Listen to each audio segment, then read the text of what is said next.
Breaking news mga banateros. Naku pa! Matindi ang social media ngayon. Umaapoy talaga at matindi yung mga usapin. Lumabas na ang video ng PGMN na founder na si Franco Mabanta. Ha? Matapos itong mahuli sa isang kontrobersyal na issue. Ayun!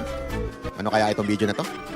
Ang tanong ngayon, sino ba talaga si Mabanta sa mundo ng social media o ng online news o sa politika? Kaibigan daw ba ni Pangulong Duterte ito? O kaibigan ni Bongbong Marcos? Naku po. O ginagamit lang ang pangalan ng malalaking politiko para bumango ang imahe ng ilang nasa posisyon. Kasi alam nyo naman, sa Pilipinas, kapag may issue, biglang may mga pangalan na naisasabit. DDS daw, nakpo. Marcos supporter daw, nako. Connected daw sa ganito, kakilala daw ni ganyan.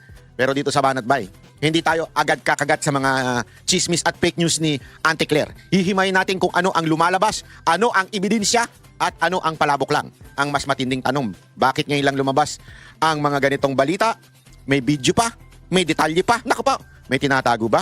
May pinoprotektahan ba? O may pinapabagsak na kampo? Ayon! Kaya mga banateros ha, kapit lang dahil sa video na ito, aalamin natin. Kanino ba konektado si Franco Mabanta? Ayun, ha? Kasi alam nyo mga kababayan, tayo may personal knowledge tayo dyan.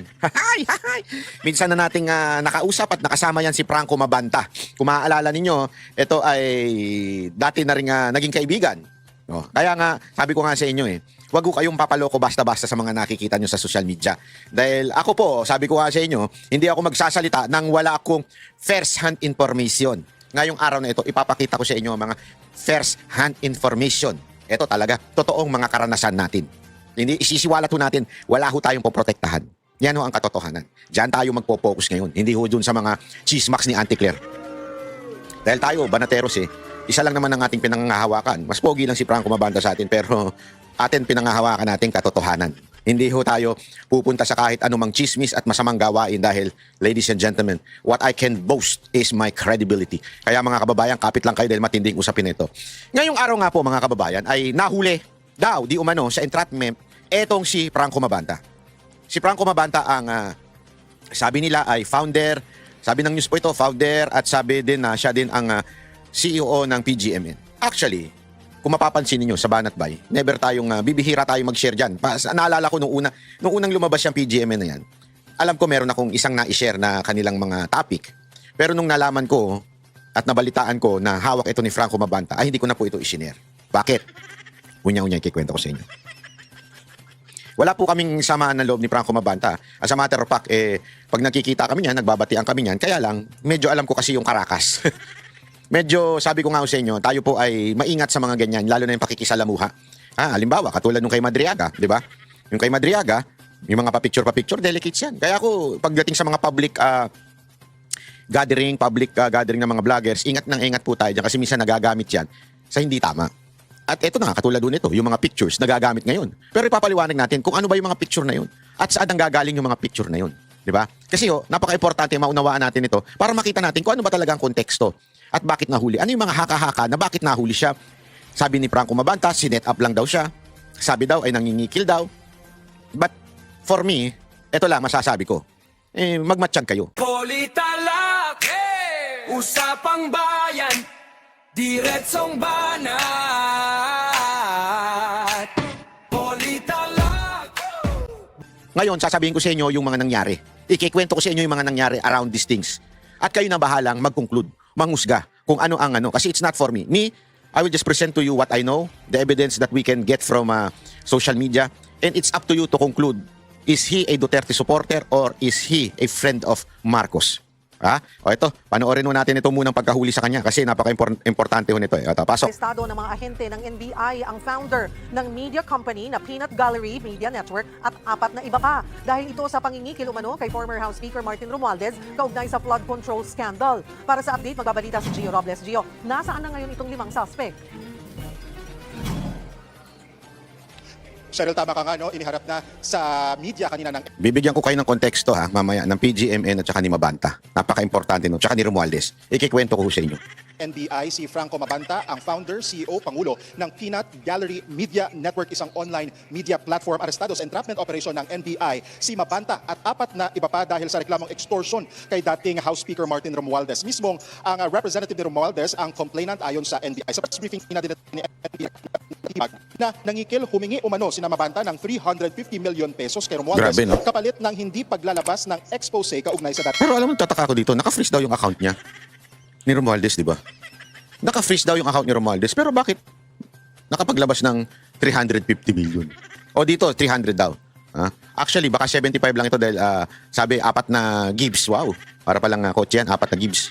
Sa kotse, 10 taon. House Speaker. Kalaunan, ibinaba umano sa 300 million pesos ang hinihingi ni Mabanta na babayaran sa 4 na tranche. Ibig sabihin, 4 na hulugan na Naku. tig 75 million pesos. May Naku. video na tinukoy si Matibag na ginamit daw ni Mabanta para i-blackmail si Romualdez pero hindi Naku. nagbigay ng detalye si Matibag kaugnay sa nilalaman ng video dahil sa ilalim pa sa pagsusuri ng forensic team ng NBI. Samantala, sumama ang News 5 sa operasyon ng NBI kagabi na aresto sila Mabanta sa isang exclusive village sa Pasig gabi nitong Martes, May 5. Nakipagkita sila Mabanta sa isang agent na nagpanggap na tauhan ng dating House Speaker. Nang matanggap ang marked money, dito na gumalaw ang mga operatiba ng OTCD. Mula sa Pasig, dinala dito sa NBI headquarters sa Pasay sina Mabanta para sa booking, procedures at medical. Nakatakda silang sumailalim sa inquest proceeding sa Pasig City Naku. Regional Trial Court at kakatapos nga lang ng briefing, diretso na sila agad doon. Dadalhin sa NBI detention facility sa Muntinlupa sina Mabanta. Dumating rin kanina ang legal counsel ni Mabanta at 4 na iba pa pero tumanggi muna silang magbigay ng pahayag. Cheryl. Eto, bigyan ko na kayo ng pangunang konteksto. Actually, biglang pumutok yung ano. Ito ang nangyari kasi dyan. Ipapaliwanag ko natin. At lalagyan po natin ito ng mga resibo. Noong talagang panahon ni Marcos during the campaign, actually, nagkaroon pa nga ng konting alitan, allegedly, di umano. Etong si Franco Mabanta at yung isa pang vlogger, yung malusog, di ko na lang papangalanan kasi hindi naman siya pinangalanan dito. Yung bayot na malusog, hindi ko na lang sasabihin. Kasi pareho silang kaibigan ni Marcos. Yung nagpipretend na Duterte supporter dati, yung bayot na mataba, hindi ko na lang sasabihin yung sabi nilang may sakit na daw. Yun ang dating magkakaibigan. At ang balita nga, ito'y balita po ito'y alleged lang ito'y haka-haka lang ng iba. Ito'y kinuwento ng iba. Naglaban daw itong si Mabanta at itong si Bayot. Hindi ko na sasabihin kung sino yung Bayot Kilala nyo naman yan, sigurado ako. Mag-isip kayo. Think. Di ba? Siya po, naglaban daw sila. Kasi itong si Bayot, sinulot daw sa kanya kay Mabanta si Marcos. So, kliyente ni Mabanta talaga si Marcos. Sa katunayan, may mga lumabas na balita sa politiko. Papakita natin. Hindi, para maintindihan natin kasi hindi ho tayo basta-basta, yan, ayan. Ito po, mismong politiko ang nagbalita. Bongbong Marcos stops Franco Mabanta as social media director. Siyempre, itong si Bayot, hindi ito nakapwesto nung panahon ni Pangulong Duterte. Nagpipilit ito na makapwesto nung panahon ni Pangulong Duterte. At may balita pa nga, kinikilan niya. Sinisingil niya, alam mo naman si Pangulong Duterte, ayaw sa ganyan. And, ginamit pa si Moca nun para magpalakas sa mga Duterte. Pero alam mo naman, hindi ho ganun sa kampo ni Pangulong Duterte. Kaya galit na galit ito kay Moca Banat-banatan pa nito si Moca nun Meron din siyang isang kaibigan na nakisali din. Naaway-away sila dyan. Binanatan si Moca. Hindi nila matanggap na bakit mas matalino siya. Si Moca ang kinuha bilang assistant secretary ng Malacanang. Kasi hindi nila maintindihan na si Pangulong Duterte, hindi yan tumitingin lang sa talino mo o sa iyong galing. Hindi yan. Hindi lang yan dyan. Napaka-importante ng loyalty and yung heart mo. Kung talagang para sa bayan ka. Hindi porket matalino ka lang, yun na yun. Hindi ko sinasabing hindi matalino si Moca, pero ang sinasabi natin dito, si Moca kasi may dunong, may puso, at talaga namang loyal sa mga Duterte.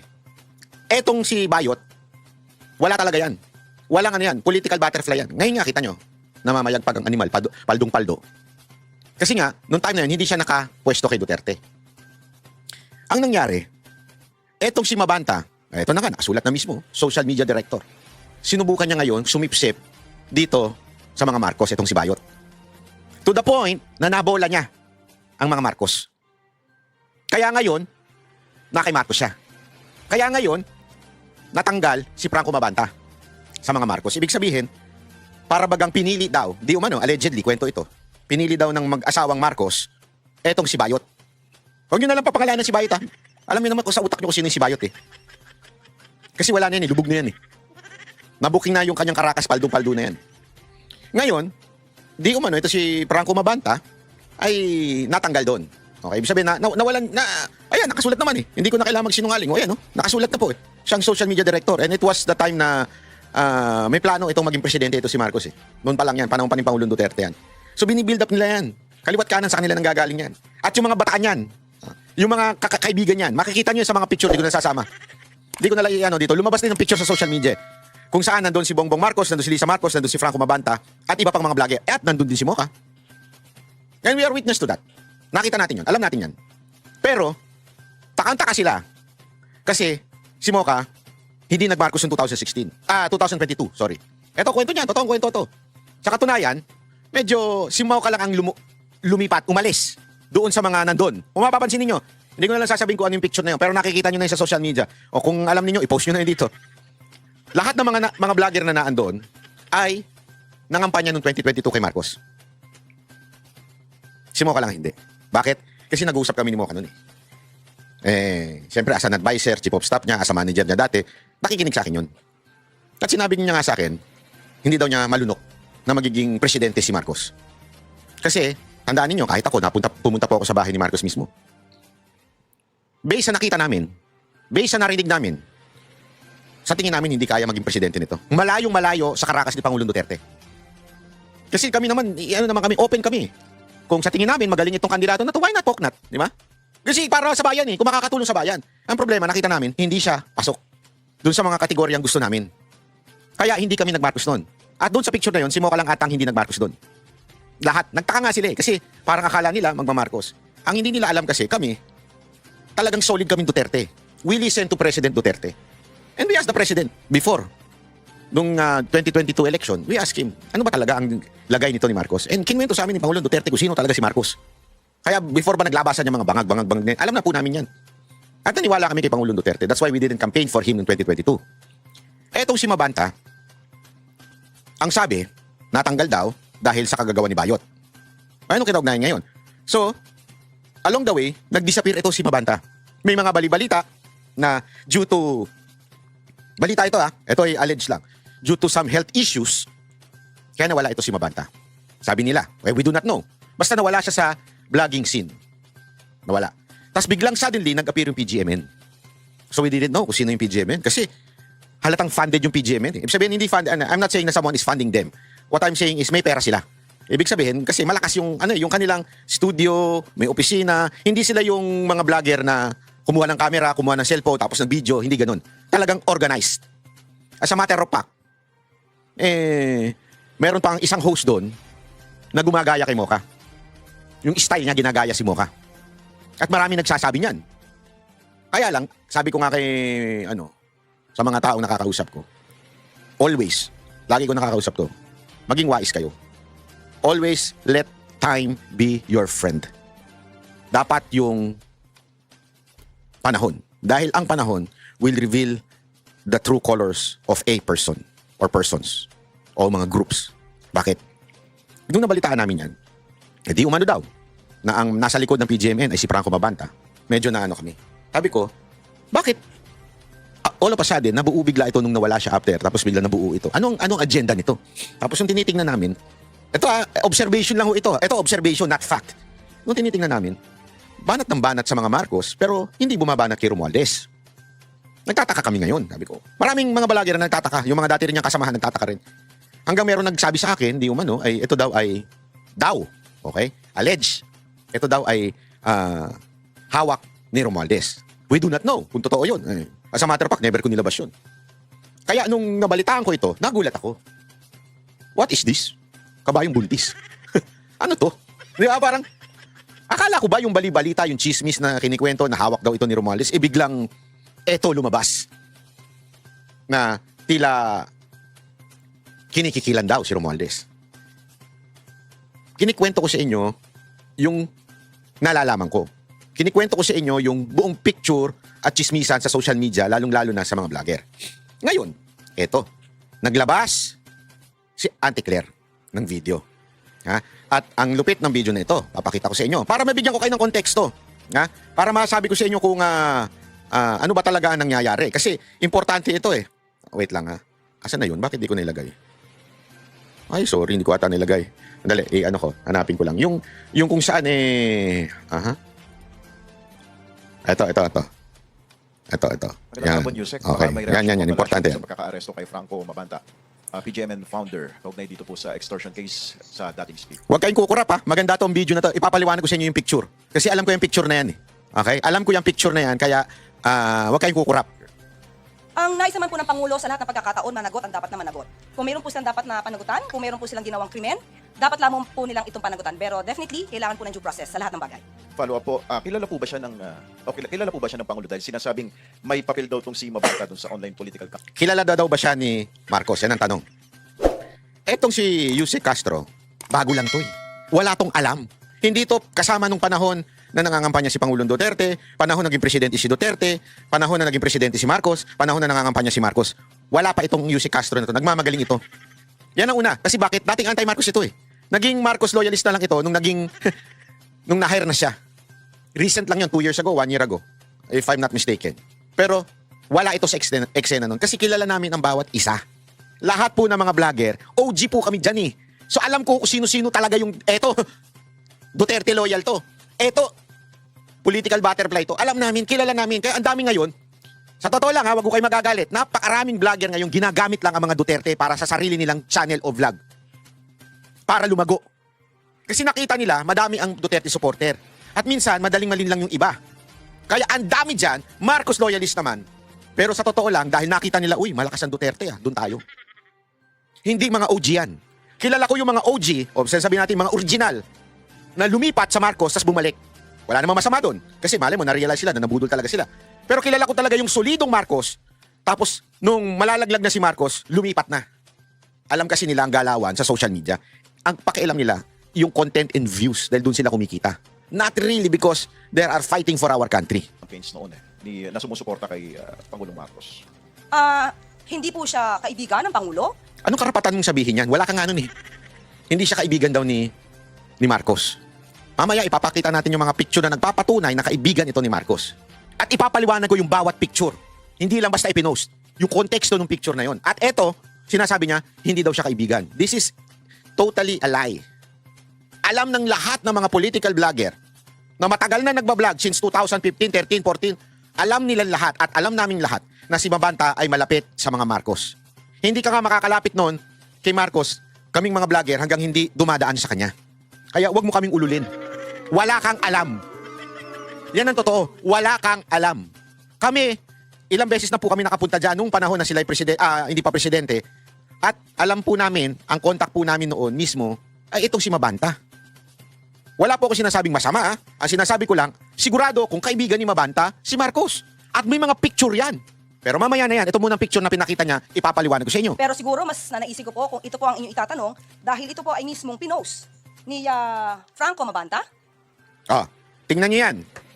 Okay? Hulaan ninyo kung saan yan. Kung makikita ninyo, yan mismo ay yung sa hall sa Malacanang. Tingnan niyo yung likod. Alam namin yan. Alam niyo kung bakit? Yan yung isa sa mga event na inorganize ng PCO na si mismong si Moca ang nag-organize. Yan yung event na kung saan nagkakaroon ng Christmas party sa mga vloggers nun. Na si Moca ang isa sa mga nag-organize dyan. Ayan yung nasa likod. Kita niyo yung Malacanang? Ayan yan yung parang nakalimutan ko na kung anong tawag dyan. Dyan, ina-entertain yung mga guest.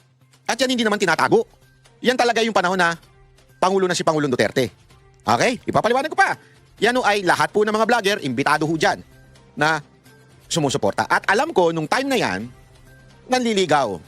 Di umano, allegedly, si Franco Mabanta sa mga Duterte. Hindi ko alam ano ibig sabihin ng panliligaw. Yung nagpapalakas ba? Yung nagpaparamdam.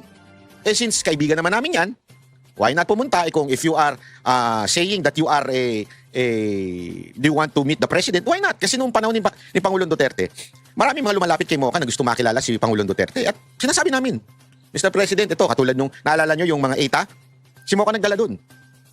So, wala namang problema kay Pangulong Duterte. But it doesn't mean, ito si Franco Mabanta, kaya nga sinasabi ko na ang konteksto ng photo na yan. Pangalawa. Ito po ang itanong nyo kung ano po ang relasyon niya sa mga Duterte. Yan pangalawa. Nakita niyo yan? Yan po yung tapang at malasakit na ginawa noon. After maging presidente si Pangulong Duterte, naggumawa ng grupo si BP Sara Duterte kasama actually ang mga Cayetano noong time na yon. Pero yan yung time na yan na nagpapalakas din si Amy Marcos. Sa katunayan, ito senaryo niyan. Ikikwento ko sa inyo para alam ninyo. Yang tapang at malasakit na yan, sa Taguig ginawa yan. Okay? Yan po yung magkakasama si VP Sara, Cayetano, tapos yung etong si attorney. Attorney yan, yung isa katabi niya eh. Okay? Tapos, siyempre, inimbitahan yung mga gustong sumuporta sa tapang at malasakit na organisasyon. Yan yung organisasyon na binuo ni VP Sara Duterte. Remember, di ba, may hugpo ng pagbabago noon? Tapos, eto, di ba? As eventually, nawala ito eh. Kasi nga, magkaroon ng konting problema between, di ko alam if this is true or until now, ganyan pa ba, yung nagkaroon ng problema between VP Sara at saka si Cayetano. Alam niyo kung bakit? Dahil may yung bayot nanuhol. Kasi yung bayot na yun, hindi ko sasabihin kung sino yung bayot na yun mahilig manggulo yun eh. Nanuhol yun, bumulong-bulong dun sa kasama nilang isa pang bayot na hanggang nagkaroon ng konting kiskisan. Yan yung time na yan. At yung time na yan, magkakabati pa yan sila bayot. At saka to sila mabanta. So, alam mo yun, they're trying to be close with the Duterte. Okay? That is before. That is during the presidency of PRRD. Papaliwanag ko sa inyo kung bakit importante yan. Nandiyan pa nga po si Harry Roque. Ano kinagnayan ni Harry Roque dyan? Alam niyo kung bakit? Okay. Eto, di ba, naikwento ko sa inyo yung simula. Ano yung simula? Na supposedly, ang close ni Mabanta ay mga Marcos, pero dahil kay Bayot, naitsapuera si Mabanta. Si Mabanta ngayon, at that time, hindi ko alam kung siya ba ay nanliligaw, o gusto magpalakas sa mga Duterte, o gustong maging kliyente mga Duterte. Kaya lang, again, knowing the Duterte, hindi ho sila kumakagat sa ganyan. Gusto niyo ba ng balita?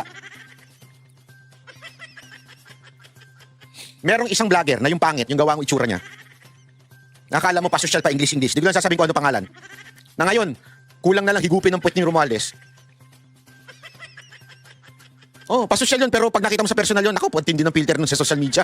Pero nakita mo sa personal, parang, ito ba yung barker?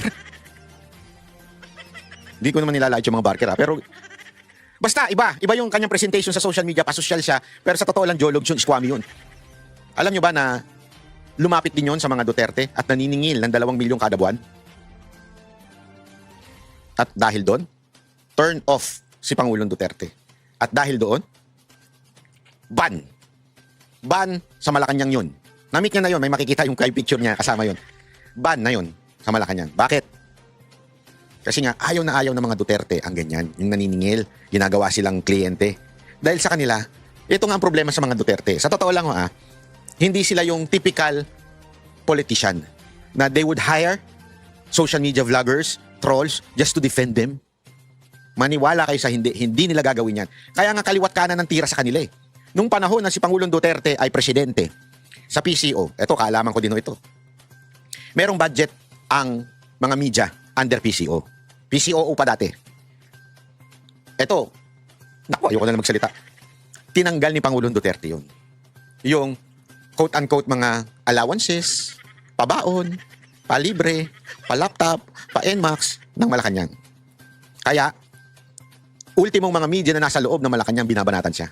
Kaliwat kanan kasi nga dahil doon. Walang freebie sa mga biyahe, kanya-kanya kayo. Kaya nga ngayong pansinin nyo, ina mga sip-sip yung mga yan na media na naandyan. Hindi ko alam kung binalik, pero ang sigurado tayo kasama sa eroplano. Pag bumabiyahe sila. Kasi nung mga panahon ni Pangulong Duterte, kaya galit na galit sila kay Mocha kasi si Mocha nasa eroplano ng presidente. Kasi nga official siya eh. Official siya. Yung mga media hindi pinasasakay. Ano kayo, libre? Maggastos kayo, hindi kayo official. Gumastos kayo ng sarili ninyo. At dahil silang gumagastos sa sarili nila at naiinggit sila kay Mocha kasi parang ang tingin nila kay Mocha social media lang yan, bakit siya ng ano? Official nga si Mocha eh. Tanga-tanga nyo. Dahil doon, nagagalit yung media. Kaya kaliwat kanan ang birada kay Pangulong Duterte. Kasi nga, once again, hindi ko inaangat si Mocha dito. Ang sinasabi ko dito, hindi ugali ng mga Duterte ang magbayad sa mga operator. Hindi niya ugali yan. Bakit? Alam mo kung bakit? Kayo mismo, ako mismo, lahat tayo. We are not paid. We support Duterte because we want a president na kamay ang bakal. Mali. Bakal ang kamay. Kamay ang bakal. Bakal ang kamay. Di ba? Yun ang gusto natin eh. We want the Duterte kind of leadership. At nagkakasundo tayo dyan. Hindi natin kailangan mag-usap-usap o para ilabas ito o ito. Hindi. Bakit? Kasi nga, gusto natin ng ganyang klaseng leadership. It's organic. Yan ang hindi nila malunok. Ang kaliwat ka na sasabihin, bayad ka ba? Paano magbabayad ang mga Duterte? Mga animal kayo, wala nang pera, ubus na. Kung alam nyo lang, hindi nyo kasi alam eh. Kung alam nyo lang kung gaano nakaubos ang pera ng mga Duterte dahil sa gastos sa pagpunta sa mga dahig, gastos sa mga abogado, kung alam nyo lang kung papaano nagsusurvive, malalaglag kayo sa upuan. Totoo. At kung sino ang totoong mga kaibigan na sumusuporta. Hindi ko nasasabihin sa inyo. Kasi sasabihin nyo na naman porket naka sa SMNI ka. Hindi. Oh, may clue na yun ha. Pag di nyo pa nag-gets. Nag-gets nyo? Oh, anong ibig ko lamang pong sabihin mga kababayan? Simpleng-simple lang. Hindi gagawin ng mga Duterte na magkaroon ng mga bayarang ganyan. And we all know, lahat po kami noong panahon ng 2016 and 2022, alam namin na si Mabanta ay hindi simpleng vlogger. Ito'y talagang merong kumpanya at matinding operator nito. Actually, before pa ng PGMN, alam na namin yan. Naririnig na namin na operator or something like that. Hindi kami umimik. Kasi syempre, wala namang confirmation. Until lumabas yung PGMN. At napabalita na kanya yun. Ibig sabihin, talagang meron pala talaga itong tao na ito.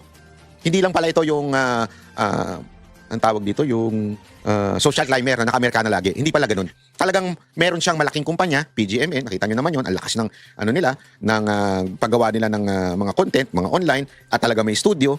So doon na namin na-confirm na talaga pala merong itong kumpanya si Mabanta. Ngayon, eto na. Ipakita naman muna natin yung connection niya sa mga Marcos. At kailan ba yun? Natutugma sa ako kwento ko sa inyo. O ito, halimbawa nito. Wait lang ha. Chotomate. Yan. Malacanang Palace. So, sa tingin nyo, kailan yan? Yung presidente ni sa Marcos. Diba? Eto.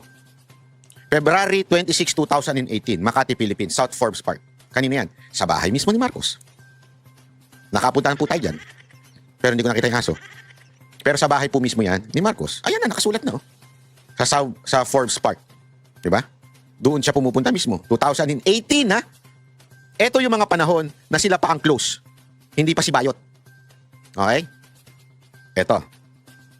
Ito naman yung vlog na ni Marcos. Alam niyo yung gumagawa-gawa siya ng vlog? Ang nagdidirect nun ito, si Mabanta. Ito yung mga panahon na naichipuera si Mabanta, pero nabuking kasi si Bayot. Si Bayot, nung nabuking siya, nagpunta siya ng ibang bansa. At di ko alam kung anong ginawa niya, kung nagpagamot ba siya doon, nag-aral ba siya doon, di ko alam. Basta nagpunta siya sa ibang bansa. Paldong-paldo na siya. Tapos, bumalik si Mabanta. Ayan na yun. Yung nagdidirect na siya ng mga vlog-vlog ni Marcos. So makikita ninyo, hindi pa presidente si Marcos, close na si Mabanta. At nung naging presidente na si Marcos, naglalabas na ng mga vlog, si Mabanta pa rin ang kasama niya. O, ito. May 1. May jet lag pa daw siya, nagkaroon siya ng surprise birthday party sa buhay niya. First, I never had a surprise birthday party. Sino ang nagpa-birthday party sa kanya? Si Tito Bongbong at Tita Lisa. Dito, sobrang sinungaling ni Auntie Claire. Kasi ito nga mismo ang mismong nagsasabi na sinurprise siya ay si Tito at saka si Tita. Si Tito Bongbong at si Tita Lisa Marcos. Auntie Claire, kung hindi ka kaibigan, iso-surprise birthday party ka ba? Ha? Ano ka tanga? Bobo? Sinurprise birthday party ka pero hindi kayo magkaibigan? Ano yun? Wala lang, trip ko lang. Surprise birthday party ko yung kapitbahay ko. O yung kaaway ko, surprise birthday party ko. So sinungaling na sinungaling si Auntie Claire dito. Oh, dito, patunay ito. O baka sabihin niyo, ano lang ito? Tawag dito? AI lang. O ito pa, may ano pa. O, ayan, may video. Tinanggal ko lang yung audio kasi alam mo naman, makaka-copyright tayo. Happy birthday to you!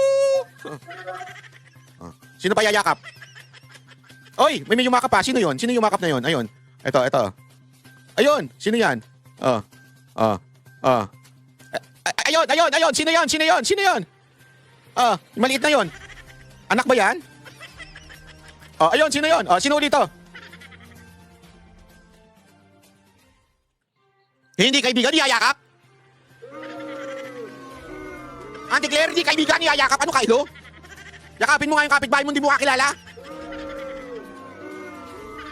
Yung kaaway mo, yakapin mo ha? Napakasinungaling mo? Ayan. Pinakita natin ha. Gagalit niyo ako eh. Ito pa.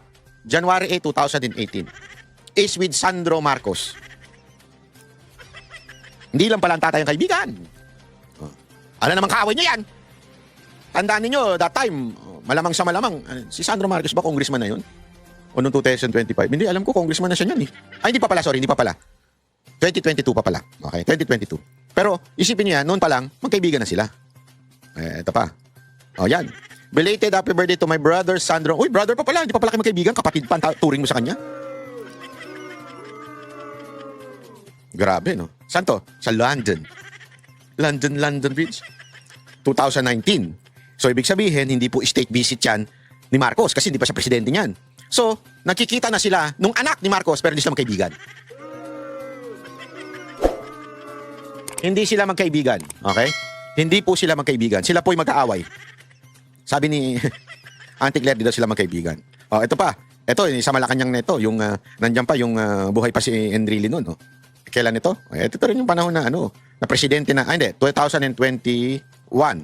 Ito ata yung yung pagkaalala ko, ito po yung dinedirect niya yung show ni Enrile at saka sandali. Yan yung time na yon. Hindi ko alam kung hindi pa pala kasi Malacanang yun. Iba pa to. Ito dinedirect lang niya yung di ba alam ko kasi parang may alitan ata si Enrile noon tsaka si Marcos eh. Di ba dahil sa nangyari nung unang panahon nung sa tatay niya. So ayan, hindi siya close. Eto mga kababayan, makinig kayo. Let's use the same judgment that you're telling us about Madriaga. Si Madriaga may video, may picture, pero kitang-kita naman natin doon na yung kanyang picture parang picture lang ng mga fans. Yung style at video niya parang video lang ng mga fans o ng mga ordinary supporter. Pero itong si Mabanta, hindi siya ordinary supporter. Talagang party siya. At again, ulitin ko, hinire po siya. Hindi po ako nagsabi niyan. Di ba? Hinire po siya as social media director. So, why would you hire someone na wala kang tiwala at wala kang kahit papaanong relationship or any friendship? That's foolishness. Kaya alam mo, ikaw, Auntie Claire, isa ang napakasinungaling. Ngayon mga kababayan, we already established the relationship of Franco Mabanta with Bongbong Marcos. May mga haka-haka pang ibang lumalabas. Panoorin natin to ha. Is it okay to ask why are you here? We're being blamed for extortion. It's not true. Sorry, can I get your name, sir? Sandali lang ha. Oh, iihi lang ako. Tuloy niyo, play lang natin yan para maintindihan niyo. Oh, you're Franco. And you're famous. Yeah, I guess now more. Okay, you just celebrated your anniversary, right? The PG event. Yeah, like last January. How was it? How was your... Okay. Thank you. Okay, thank you. Sorry, what are you doing here in Pasig?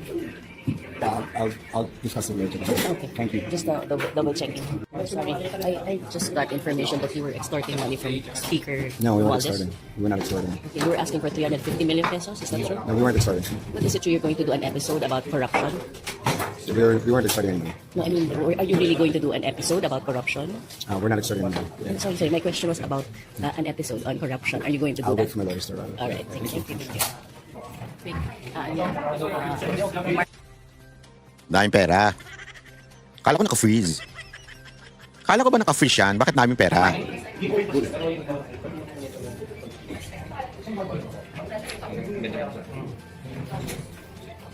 Malalaking maleta.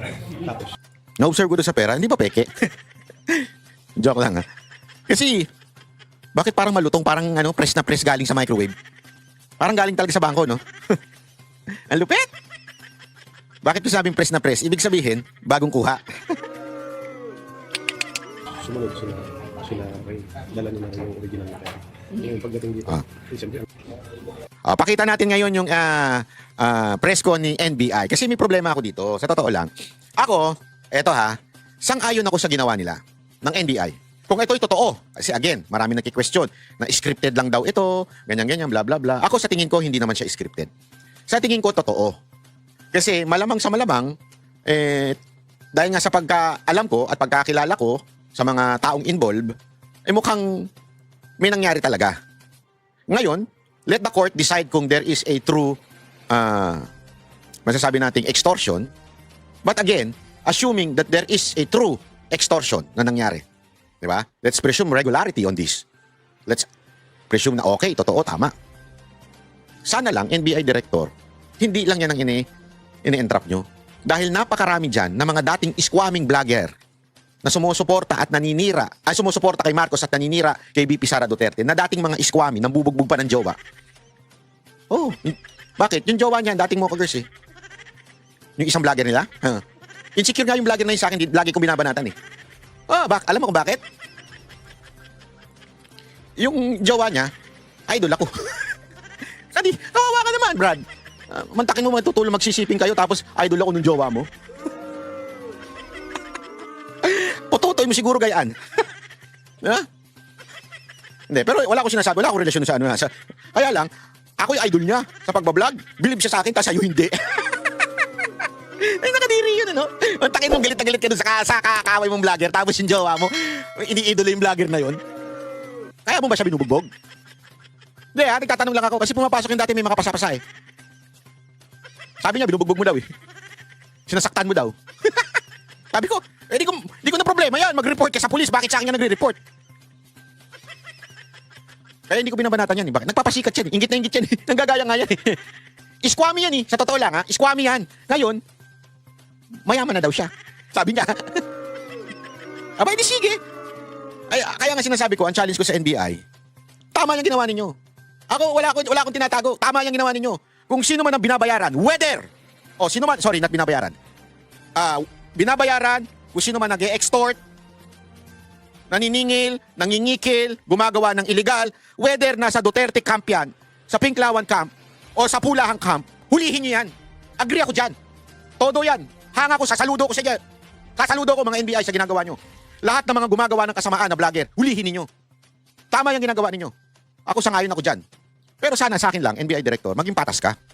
Huwag lang sana doon sa mga kalaban o nagkikriticize sa mga Marcos ang uhulihin ninyo. By the way, baka matanong niyo pala, bakit akala ko ba kung kaibigan ni Franco Mabanta si Marcos, bakit niya binabanata yung mga ganyan-ganyan? One, wala akong nakikitang personal na banat ng PGM and kay Marcos. Pangkalahatan, meron. Pero yung kay Marcos, yung talagang direktang katulad ng Banateros, wala. Wala akong nakikitang ganun. Two, hindi naman sila ever nagsabi na Duterte supported. As a matter of fact, napakaraming, hindi ko na lang papangalanan kasi ayaw natin magkulay. Pero napakarami nilang host na Pinklawan. Okay? Third, naalala nyo may programa si Rowena Guanzon sa PGMN. Pero may nabalitaan ako. Kwento sa akin. Hindi ko na sasabihin sino kinagkwento. Huwag nyo ako pipilitin. Na pag may banat daw kay Romualdez, medyo pinipigilan. Pinagsasabihan. Tanong nyo kay Rowena Guanzon. Tanong nyo sa kanya. Ito ni Rowena, bahala na siya magpaliwanag. Ha? Tanong nyo sa kanya, email message siya. Ito pa. Kaya nga ito mga kababayan, sana lang, hamon ko kay NBI Director, wag lang yung mga nagkikriticize kay Marcos o kay Romualdez o kung sino pa man sa gobyerno, ang ini-entrap nyo. Entrap nyo rin kahit mga haters o bumabanat kay BP Sara. Kasi ito, totoo yung sinasabi ni, di ba pa ulit-ulit na sinasabi ni Jack, inalok siya ng isa sa mga sikat na vlogger na sa tingin ko may toyo. May toyo sa utak. Inalok daw siya para siraan si BP Sara Duterte. Ako inalok din ako pero hindi siya hindi vlogger na nag-alok sa akin. Nasiraan si BP Sara Duterte. Wala. Tinalo ko. Tatawa nga ako. Pinagtatawanan ko nga si Jack. Sabi ko, Jack, 150 lang sa'yo. Pambira ka. Sa akin nalok 500, sa'yo 150. Kinat kong yung 350. Kasi alam ng tao yan Alam ng mga vlogger yan Nag-recruit sila ng mga sikat na political vlogger and social media influencer para siraan si BP Sara Duterte. Meron nga isa umamin Siya daw ang highest paid. Tanga ka, wala kasi ako dyan. Hindi, meron isang umamin. Hindi ko na lang sasabihin kung sino yung gago kasi yun Hindi ko sasabihin kung sino yun, ha? Umamin siya Di ba nung binanata natin? Umamin siya Sabi niya, matalino ako kasi ako ang pinaka-highest paid. Tanga, wala kasi ako dyan, hindi ako nakuha. Kaya kaya ikaw ang highest paid. Kung nandyan ako akong highest paid, problema hindi ako nagpapabayad. Hindi ko binibenta ang aking prinsipyo. Dahil yung prinsipyo ko, that's treasure. Hindi totoo. Alam mo, pag nasira ka sa prinsipyo, oo, titiba ka ngayon. Kikita ka 500, 1 milyon, 2 milyon, 3 milyon. Pero sira ka na sa tao. Sira ka na. Ito kasi yung prinsipyo ko, hindi ako nagmamalinis. Kailangan ko rin ng pera, ha? Hindi ako nagmamalinis. Pero ang akin kasi, perspective ko, mas gugustuhin ko yung perang pangmatagalan kaysa sa biglaang yaman. Di ba? Halimbawa, sugal. Oo, maaring tumibatiba ka. Bilyon kagad kita mo, milyon. Pero alam mong, lang yun certain period of time. Any illegal is certain period of time. Pero if you plant the right kind of business, which is what? Vlogging.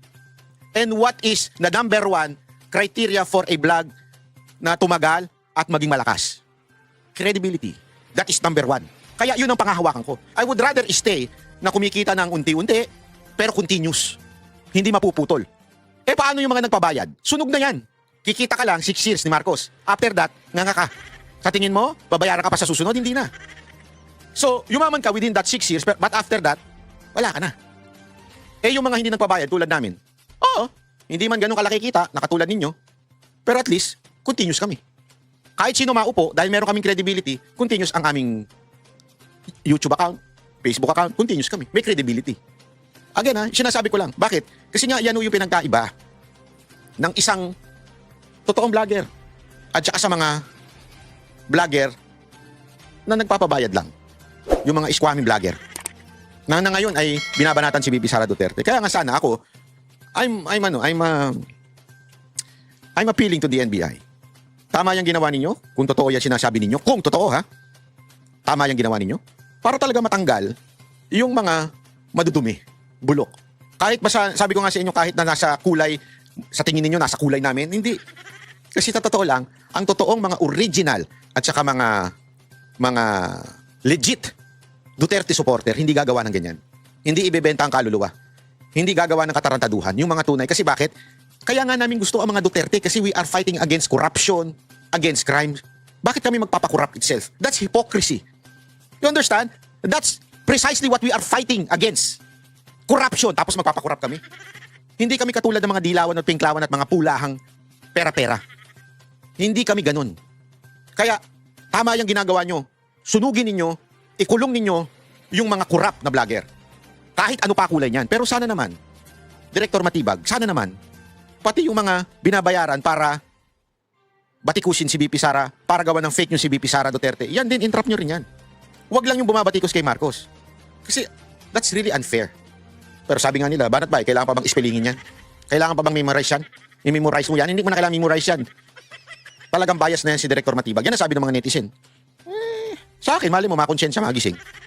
Mali mo lang naman. Sabi ko nga sa inyo, lahat ng tao may chance naman magbago. Di ba? Kahit minsan, 200% wala ng chance.